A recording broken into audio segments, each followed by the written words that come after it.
First time मैं ground में आया, मुझे कैप मिला, मेरे अब्बू भी थे, उन्होंने 6 साल का था जब से क्रिकेट चालू किया उन्होंने।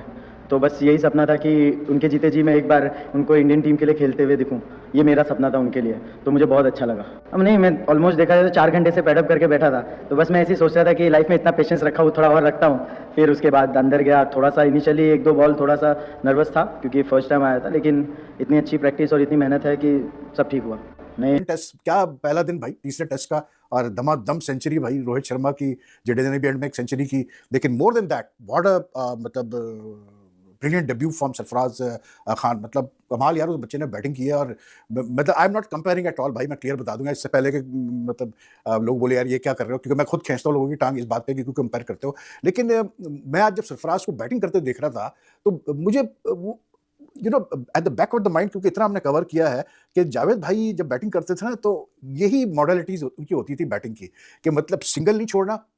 सबसे बड़ी चीज़ है कि स्पिनर्स को बख्शना नहीं है कभी भी। और वो बहुत अच्छा खेलते थे फ्रंट फुट पे और बैक फुट पे, स्पिनर्स को भी। He was very good at picking gaps, very very good at picking gaps, and he was very good at taking singles. मतलब जो बॉल जिसमें सिंगल बॉल मतलब बॉलर समझता था या फील्डिंग साइड समझती थी सिंगल नहीं बनेगा, वो उस पर भी वो सिंगल बना लेते थे जावेद भाई। तो मुझे आज वही चीज़ सरफराज के अंदर उसके बैटिंग मतलब मेथड में नजर आई। The way he he came in initially आती उसने वुड को फेस किया, थोड़ा सा जरा नर्वस था, नजर आ रहा था कि पहला टेस्ट और इतने अरसे बाद उसको मौका मिला खेलने का। लेकिन उसके बाद भाई जैसे स्पिनर लगे ना, फिर तो उसने वो जबरदस्त इनिंग्स खेला यार। मतलब इतनी फ्लुएंट इनिंग्स थी, और the way he treated the spinners, खास करके हार्टली और जो रूट को, तो उसने मतलब मजे से जो है लगा लगा के मतलब लंबे शॉट्स खेले। And he is very good at the, ये तो हमें पता ही था क्योंकि वो डोमेस्टिक क्रिकेट में इतने अरसे से खेल रहा है, that he is very good at the sweep shot, he is very good at playing spinners, and he showed that today. But what I like the best thing about him was his temperament, his confidence.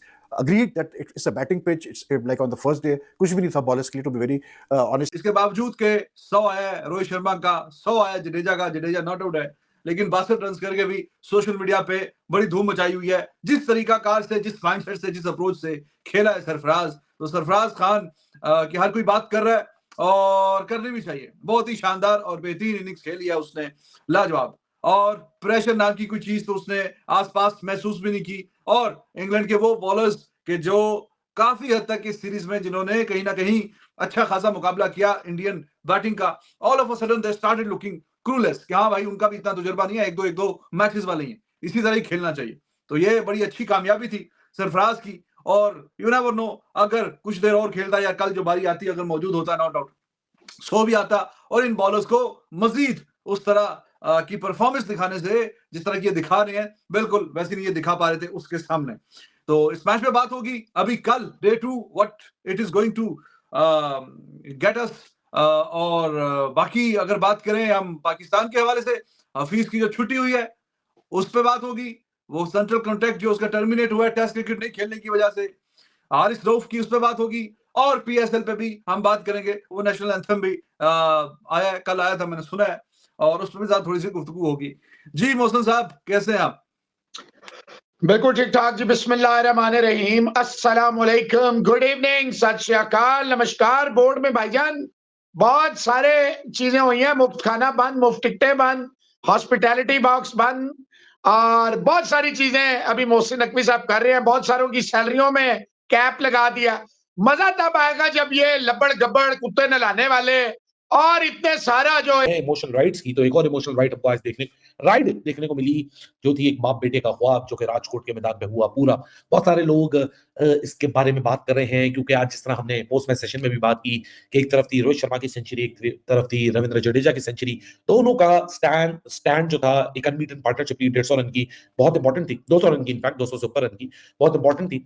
लेकिन Sarfaraz 66 ball खेल के गया, 62 run बनाया, पूरी limelight को आज रोहित से भी ले गया, जडेजा से भी ले गया। अच्छा, इसका कहने का मकसद ये नहीं है कि अगर लाइमलाइट ले गया तो रोहित की जो सेंचुरी है वो रेलेवेंट हो जाती है, जडेजा की सेंचुरी रेलेवेंट हो जाती है। 326 रन 5 विकेटों के नुकसान पे तीसरा टेस्ट मैच सीरीज 1-1 से बराबर है डे 1 के अख्ताम पे, स्पेशली आफ्टर 33 फॉर 3 इंडिया इस पोजीशन के ऊपर डे खत्म किया। सो दोनों की इनिंग्स की बहुत इंपॉर्टेंस है। लेकिन सरफराज, नौशाद खान, इनकी कहानी किसी से छुपी भी नहीं है। आकाश चोपड़ा ने जिस तरह पूछा तो उन्होंने बोला रात तो ढली है, लेकिन सूरज निकलना मेरे हाथ में नहीं है।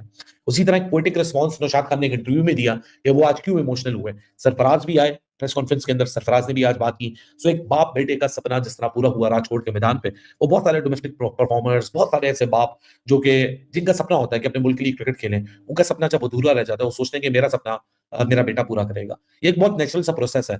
शायद आप में से बहुत सारे लोग मेरी तरह बाप हों, एक बेटे के बाप हों, एक बेटी के बाप हों, जो सपने आपके रह जाते हैं, आप पढ़ाई नहीं कर पाते या कुछ अचीव नहीं कर पाते, वो आप अपने बच्चों में देखते हैं। अगर आपने कुछ जिंदगी में अचीव नहीं किया होता, तो आप कोशिश करते हैं कि हम इतना अपने बच्चों को एम्पावर करें कि हम अपने सपने उनके हाथों पूरे करवा सकें।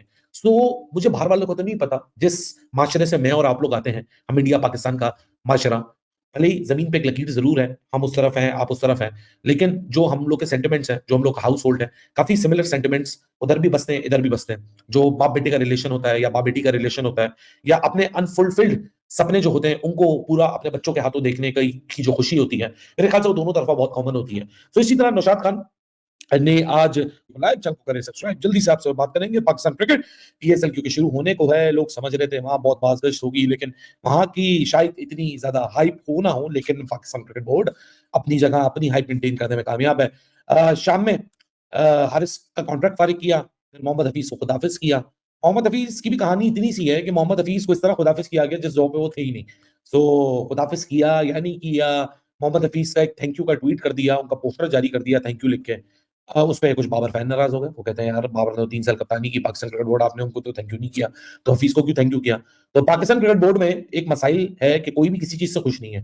कुछ लोग हारिस रऊफ के सेंट्रल कॉन्ट्रैक्ट को टर्मिनेट होने से खुश हैं, तो कुछ लोग उसमें भी नाराज हो रहे हैं। सो पाकिस्तान सुपर लीग का आगाज तो 2 दिन बाद जरूर है, लेकिन उससे पहले काफी हद तक बहुत सारी इमोशनल राइड्स और बहस का सिलसिला फिर से गर्म हो गया है। खबरों का और आइए अभी तक ऑफिशियल अनाउंसमेंट नहीं किया पाकिस्तान क्रिकेट बोर्ड ने, लेकिन सुना ही है कि पाकिस्तान क्रिकेट बोर्ड ने भाई हारिस रऊफ का सेंट्रल कॉन्ट्रैक्ट कैंसिल कर दिया है। और अगर ऐसा हुआ है तो भाई बहुत ही सही डिसीजन लिया है पाकिस्तान क्रिकेट बोर्ड ने। और मैं फिर जो है मतलब I can expect better things in this cricket board since what you call it Mohsin Naqvi took over, क्योंकि मैं कहता हूँ कि यार ये बहुत ज़रूरी था इन प्लेयर्स को मैसेज देना, जिस तरह से कल जय शाह ने मैसेज दिया है, क्लियर वार्निंग इशू की है कुछ प्लेयर्स के लिए और IPL के फ्रेंचाइजेस के लिए, उसी तरह जो है मोहसिन नकवी ने भी अगर ये काम किया है तो बहुत ज़बरदस्त काम किया है। इसलिए क्योंकि हारिस रऊफ ने जिस तरह से मतलब पुल आउट किया था ऑस्ट्रेलियन टेस्ट सीरीज से, दैट वाज जस्ट मतलब स्ट्रॉन्ग लोग आते हैं तो फिर इसी तरह डील करना पड़ता है। तो let's see what happens now, आगे क्या क्या होता है ये भी देखना है, क्योंकि ज़का अशरफ के दौर में तो बिल्कुल ही जो है क्रिकेट एडमिनिस्ट्रेशन क्रिकेट गवर्नेंस जो थी वो एट इट्स लोएस्ट एप थी। लेकिन coming to the India and England, बड़ी खबर आ रही है पाकिस्तान क्रिकेट को लेके और हारिस रऊफ को लेके। हारिस रऊफ जिनका आपको मालूम है कि 150 के नाम से जो है जाने जाते थे हमेशा, और हमेशा हमारे जो पाकिस्तानी लोग हैं ये कहा करते थे कि हमारे पास जो पेस बैटरी है वो दुनिया में किसी के पास नहीं मौजूद है। लेकिन ये जो सारी गलत फहमी थी ना, वो वर्ल्ड कप में और एशिया कप में दूर हो गई थी जब हारिस रऊफ की अच्छी खासी जो धुलाई हो गई थी। लेकिन उसके बाद ऑस्ट्रेलिया का जो टूर था पाकिस्तानी टीम का, वहां पर हारिस रऊफ ने पाकिस्तान के लिए टेस्ट मैचेस खेलने से इनकार कर दिया था कि भाई साहब मैं तो बिग बैश लीग खेलनी है, तुसी जाओ तुसी खेल लो। तो अब क्या हुआ कि उसकी सज़ा हारिस रऊफ को PCB की जानब से अब दी गई है, जो कि मेरे ख्याल से हर एक ऐसे खिलाड़ी को मिलनी चाहिए जो कंट्री को छोड़ के किसी लीग के लिए जो खेलने के लिए चला जाता है। जिस कंट्री से इतना प्यार मिला, जहां से आपकी जान पहचान बनी, उसके बाद जो है वो लीग्स वालों ने आपको बुलाना शुरू किया।